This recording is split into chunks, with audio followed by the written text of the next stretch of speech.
Kamusta po? Nanonood kayo ng The News Listener. Ako po si Angelo. At pag-usapan natin tong interview ni Inday Lustay, Inday Sara Duterte.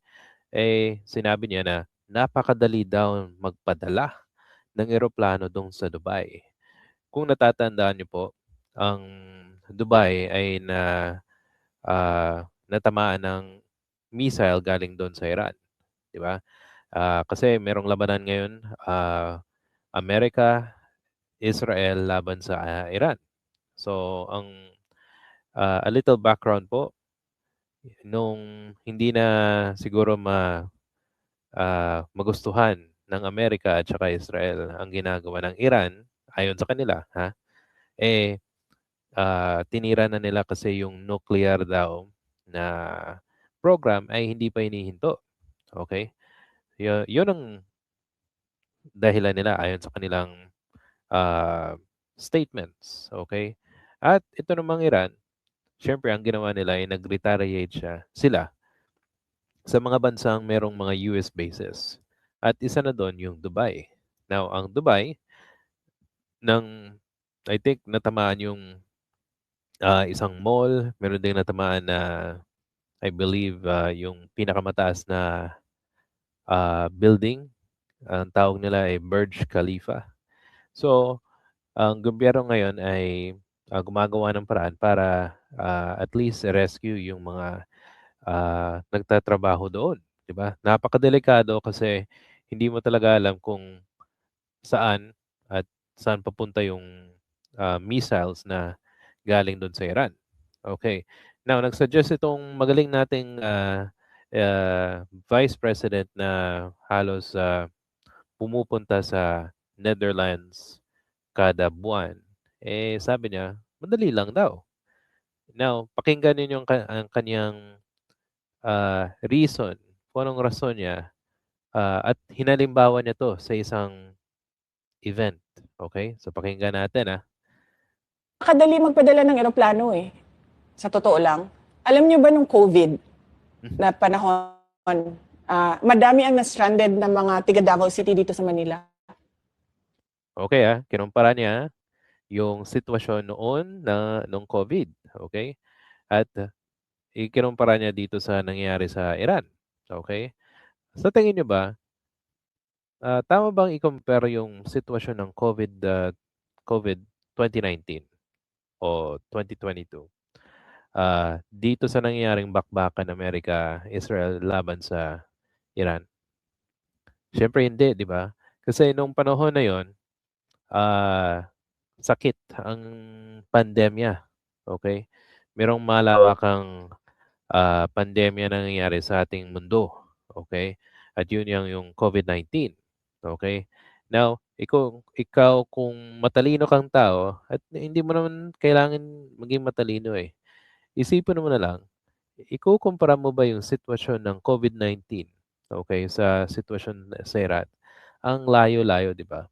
So, kung okay, nagpadala ng eroplano yung gobyerno natin. For example, pupunta doon Dubai para mag-rescue. Tapos, nung lumilipad na yung eroplano at merong mga lumilipad ding mga missile. Ano sa tingin nyo? Maganda bang move yan o madali ba yung sabihin na, ito, padala natin pero hindi niya alam, may mga lumilipad na mga missiles. Di ba? So, ang layo ng pagkukumpara at tapos, it's, illogical. Di ba? Ang sitwasyon doon, napaka-dangerous para sa isang eroplano para mag-rescue. Okay? So, syempre, para sa intindi ko, dapat tingnan mo muna yung sitwasyon bago ka magpadala. O, di ba? O, sige, tuloy natin. Napakadali. Nagkontrata kami ng commercial airline. Sabi namin, isasakay namin sila lahat, babayaran namin kayo using COVID funds. So, ilang beses namin ginawa iyon. Nangontrata kami sa commercial airlines, lumipad yung commercial airlines doon, sinakay lahat ng na-stranded na tiga Davao City na cleared na magbiyahe or inallow quarantine sa Davao City, nilipad namin. Hindi lang 100, hindi lang 200 na mga individual ang nilipad namin noong panahon na yon. At hindi lang mga tiga Davao City. Meron pa kaming iba na kapitbahay lang ng Davao City, pero sabi namin, sige, sumakay na kayo, basta mag-quarantine lang kayo according to sa sinabi ng doktor dito sa labas ng Davao. Tapos Akala mo ano 'no, ang tali-talino ng idea pero wala pa ring kwenta. Sige, sige. pwede na kayong magsiuwian kung saan. Hindi ganyan kahirap magpadala ng eroplano kung Oo. saan mo gusto kumuha or mag-rescue ng tao. Kaya lang, VP, sarado ang airspace. Oh, yan. Baka daw pabagsakin yung Oh, sarado daw. Okay. Now, i-check natin mamaya kung clear na ba. I think meron akong nakita. Pero again, hindi naman sigurado na clear na naman yung space. Kasi imagine nyo yung Dubai, malapit siya sa Iran. Okay? At hindi lang to basta-bastang lilipad ka lang doon. So, hihintayin mo talaga yung advice ng gobyerno nila bago ka magpalipad ng eroplano. Ito. Wow. So, ipapakita ko sa inyo guys sa mapa kung saan yung Dubai, ha? Okay. So, dito sa Google, pwede nyo i-Google. O, yan. Ito yung Dubai. Excuse me. Ito yung Iran. So, napakalapit. Di ba? So, yung Pilipinas ay nasa bagyang right side. Ibibiyahe mo papuntang Dubai. So, dire-diretso. So, yung space is very near sa Iran. So, anytime, di ba? Anytime pwede silang magpalipad at pwedeng matamaan kung sino man matamaan doon sa lugar na yon. So, napaka-dangerous ng mindset ni Inday Lustay, Sara Duterte. Hindi niya muna tinitignan bago siya nagsasabi na siya, pero hindi niya iniintindi, hindi niya pa tinitignan kung pwede na ba o hindi. Di ba? O, sige, continue. Hindi kasi yung isang kaibigan ko galing Dubai, Mm. papauwi na siya kasi nagbukas na yung siguro limitado Hindi pa sigurado. pero hindi sarado. Kasi yung Oo. kaibigan ko, papauwi na siya ng Pilipinas. Commercial flight siya. Meron. Kadali magpadala ng eroplano eh. Okay. So tignan natin kung okay na ba yung airspace nila. Alright. So tinignan ko kanina. So as of March 7, 2026, so sabi dito sa Dubai International Airport at Dubai World Center, Central rather, have reopened but limited and slowly resuming operations following regional airspace disruption. Guys, yung pagkakatanda ko, yung operations ng US tsaka ng Israel ay ganun pa rin Walang hintuan.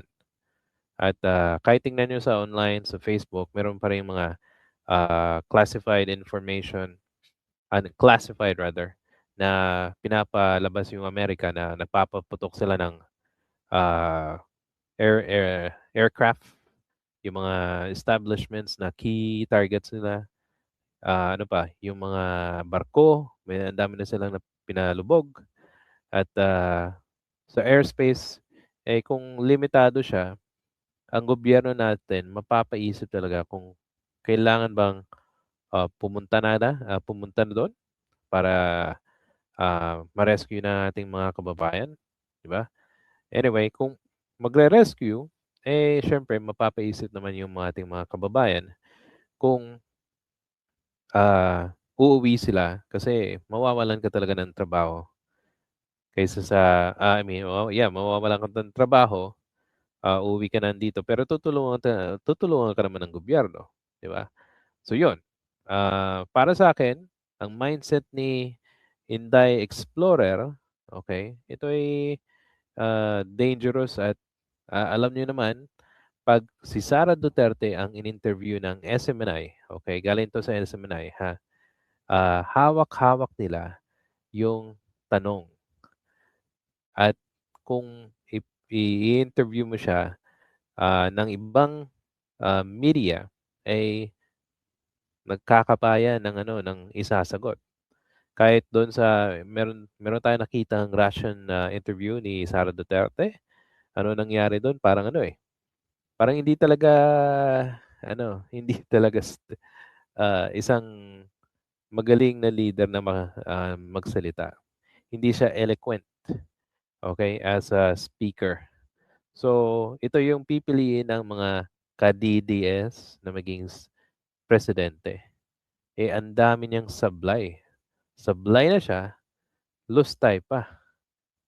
O, di ba? O, ano sa tingin niyo guys? Kung meron po kayong comment o suggestion sa ating video, paki-comment po sa ating comment section. Paki-hit po ng like and subscribe button kung nagustuhan niyo po ito. And I'll see you sa susunod na video.